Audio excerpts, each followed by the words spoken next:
이재명 대통령이 취임 1주년 기자회견을 통해 부동산 문제 등 현안들에 대한 입장을 설명을 했습니다. 이 대부분 현안에 대해 국정 기조를 바꿀 생각은 없다고 했는데 관련 내용 최병묵 정치평론가와 함께 자세히 짚어보겠습니다. 안녕하세요. 안녕하세요. 네, 이재명 대통령이 어제 취임 1주년을 맞아서 예정된 시간을 훌쩍 넘긴 166분간 기자회견을 가졌는데 어제 기자회견 어떻게 보셨습니까? 글쎄 뭐 취임 1년차 기자회견이라고 하는 것들이 역대 대통령들 그 어떤 전체적인 흐름을 보면 되게 비슷합니다. 네. 어제도 보면은 뭐 자화자찬 또는 내부 모순 뭐 이런 걸 굉장히 많이 안고 있는 기자회견이 아니었나. 네. 총체적으로는 그렇게 평가하고 있습니다. 네, 이 어제 부동산 발언이 많은 주목을 좀 받았는데 이 부동산 상승을 잘 막았다 이렇게 자평도 했고 전세 소멸이 이 정상화 과정이다 이런 발언도 했어요. 근데 네. 그 잘 아시다시피 5월 9일 양도세 중과 유예 조치를 종료하면서 사실 그 즈음에 부동산 가격이 폭등했거든요. 네. 어디서부터 뭘 잘 막았다는 거죠? 그리고 이번 지방선거에서 나타난 서울의 민심 뭐 이런 부분과 관련해서 많은 전문가들은 부동산 민심이 가장 큰 영향을 미쳤다라고 얘기하는데 이재명 대통령은 어제 오히려 긍정적 영향을 미치지 않았을까 싶다 이렇게 얘기를 했습니다. 네. 글쎄 긍정적 영향을 미쳤으면 그러면 서울시장의 오세훈 후보가 당선된 것을 어떻게 설명할 수가 있는가? 뭐 이런 것들을 볼 때 잘 막았다. 그러면 만약에 이재명 대통령이 그동안 부동산 압박이 없었다면 그러면 서울시장 선거는 민주당이 더 졌어야 하는가? 뭐 이런 여러 가지의 의문점을 남게 하는 그야말로 이재명 대통령의 개인적 주장에 불과한 것으로 보입니다. 네. 이 선거 패인 중 하나로 지목이 되는 게 조작기소 특검법이거든요. 네. 이 대통령은 안 할 수가 없다 이러면서 좀 강행하려는 입장을 밝혔는데 이번 선거 결과가 아마 국민의 경고라고 말을 하면서도 정부와 여당이 이 조작기소 특검법 강행하는 특별한 이유가 있다고 보십니까? 뭐 아시다시피 사실은 국민의 경고면은 그러면 국민이 경고한 그 지점이 있을 거 아니에요? 네. 국민이 왜 갑자기 이재명 정부에 지금 취임 1년 정도밖에 안 되는데 경고를 했을까요? 그러면 뭐가 잘못됐다고 하니까 경고를 했을 거고 네.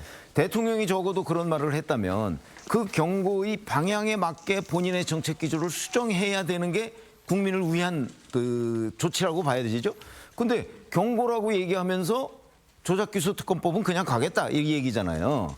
그러면 결국 조작기소 특검법이라는 게 뭡니까? 이재명 대통령이 받고 있는 여러 가지의 범죄 혐의를 셀프 면죄부 주겠다는 거잖아요. 네. 그래서 사실은 4월 30일에 조작기소 특검법을 제출을 했는데 그게 어마어마한 역풍이 부니까 5월 3일 이재명 대통령이 바로 급제동을 걸었잖아요. 이거 국민 여론을 수렴해서 시기와 절차를 한번 제고해봐라. 이렇게 해서 지방선거 후로 미뤘던 것이기 때문에 저는 뭐 지방선거 끝나고 나면 바로 재개할 것이라는 걸 예상을 했지만 네. 그래도 생각보다는 이재명 대통령이 너무 빨리 이런 문제를 지금 국민들 앞에 다시 꺼내든 것 아닌가.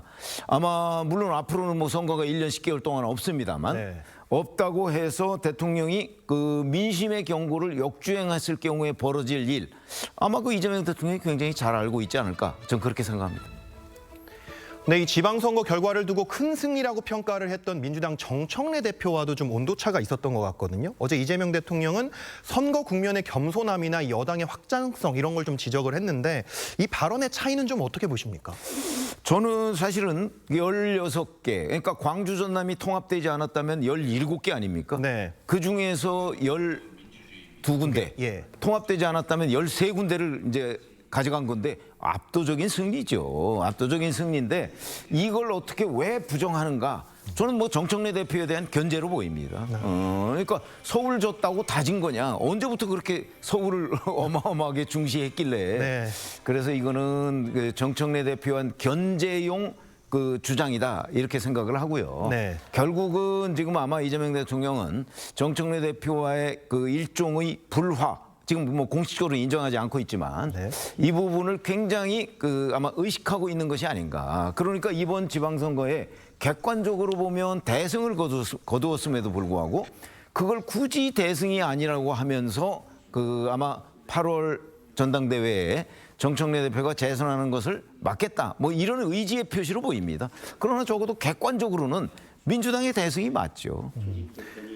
네, 그러면 어제 그 이재명 대통령이 김민석 총리에 대해 굉장히 높은 평가를 내린 것도 이 어떤 부분에 대한 연장선으로 좀 보시겠네요. 뭐 직결되는 얘기죠. 자, 우리가 잘 알잖아요. 김민석 국무총리가 지난 1년간 무슨 일을 했는지 기억나는 거 있습니까? 뭐 거의 없을 겁니다. 그리고 원래 국무총리라는 자리는 사실 크게 자기의 고유 업무가 없기 때문에 과거에 대독총리로 불렸던 자리 아닙니까? 네. 그렇기 때문에 지금 국무총리가 뭐 엄청난 일을 한 것처럼 그럼 엄청난 일을 했다고 한다면 그 근거를 실적을 몇 가지 좀 국민들한테 설명을 해주면 아마 국민들이 납득할 수 있을 텐데 네. 그렇지 않고 엄청난 일을 했다라고 얘기하고 있죠. 근데 김민석 국무총리가 지금 민주당 전당대회 대표 경선에 나서겠다는 거 아닙니까? 그럼 대표 경선에 나서겠다는 한쪽을 계속해서 띄운다. 그거는 지금 현재 대표 경선에 나서려는 다른 사람에 대해서 견제하려고 하는 의도가 있다. 이렇게 보는 게 상식적 아닌가요? 네. 그런 점에서 본다면 아까 그 연장선상에서 네. 바로 정청래 대표에 대한 견제에 이재명 청와대가 직접 나섰다. 이렇게 보실 수 있을 겁니다. 네, 이 대통령은 투표지 사태에도 거론을 했습니다. 이 문제를 지적하는 청년들 덕분에 심각성을 깨달았다, 반성한다 이렇게 말을 좀 덧붙였는데 2030 민심이 그만큼 심상치 않다 이렇게 판단을 한 걸까요? 좀 청년 민심을 다독이려는 표현으로 보셨습니까? 아니면 어떻게 좀? 저는 그 후자, 그러니까 다독이려는 쪽으로 봤습니다. 물론 대통령으로서는 지금 그 올림픽공원 앞에서 벌어지고 있는 이 2030들의 그 재선거 요구, 뭐 이 부분이 과거에 그냥 일부 일각에서 벌어지고 있는 부정선거 뭐 이런 주장하고는 완전히 궤를 달리한다는 거 아마 충분히 인식하고 있을 겁니다. 그렇기 네. 때문에 그 부정선거에 대한 대응과 지금 재선거 요구, 투표용지 부족 사태에 대한 대응은 좀 달라야 되겠다는 걸 대통령이 충분히 인식하고 있는 걸로 보이는데, 네. 자 그렇다면 지금 거기서 요구하는 게 뭐죠? 진상규명과 재선거입니다. 네. 그렇죠? 그러면 진상규명을 위한 가장 정말 상식적인 접근. 왜냐하면 신속성, 명확성, 공정성 이런 것들을 확보할 수 있는 거는 누가 봐도 특별검사인 것으로 보입니다. 네. 검찰 몇 달 뒤면 없어질 조직이고요. 네. 그 10월 초면 없어지는 거 아닙니까? 네. 경찰 그동안에 정권의 눈치, 권력의 눈치를 계속 많이 봐왔다는 지적을 피하지 못했던 집단입니다. 그런데 검경 합수본에서 이걸 하라고요. 그렇게 따지면 과연 국민적 공감대가 있을 것이냐 하는 부분에서 본다면 정말 중립적이고 능력 있는 특별검사가 이걸 진상규명을 했을 때 아마 국민들이 공감할 수 있는 부분이 굉장히 많을 텐데 대통령이 지금 그 부분을 언급하지 않고 있잖아요. 네. 그러면 말은 뭐 2030의 분노를 이해한다고 하면서 실질적으로는 결국은 그 대통령의 뭐 뜻을 받들려는 쪽에 이 진상규명을 맡기려고 하는가 하는 의문을 지울 수가 없는 광경이다 이렇게 생각합니다. 네.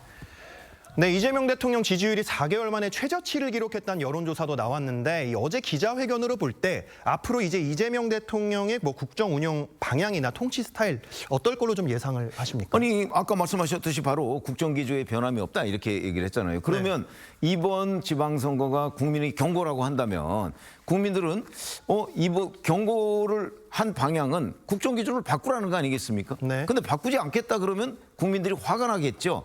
근데 앞으로 1년 10개월간 선거는 또 없습니다. 그러니까 그 국민들이 분노를 표출할 방법은 없습니다.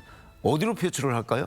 결국은 여론으로 또 표출을 하기 때문에 만약에 대통령 스스로 인정한 국민의 경고를 그냥 여기서 바꾸지 않고 가겠다라고 하면 경고의 방향과 역주행을 하겠다는 얘기인데 네. 그러면 아마 국민들은 그 분노를 여론조사라는 형태로 다시 표출을 하지 않을 수가 없을 것이다. 저는 이렇게 봅니다. 네, 오늘 평론가님 말씀 여기까지 듣겠습니다. 감사합니다. 네.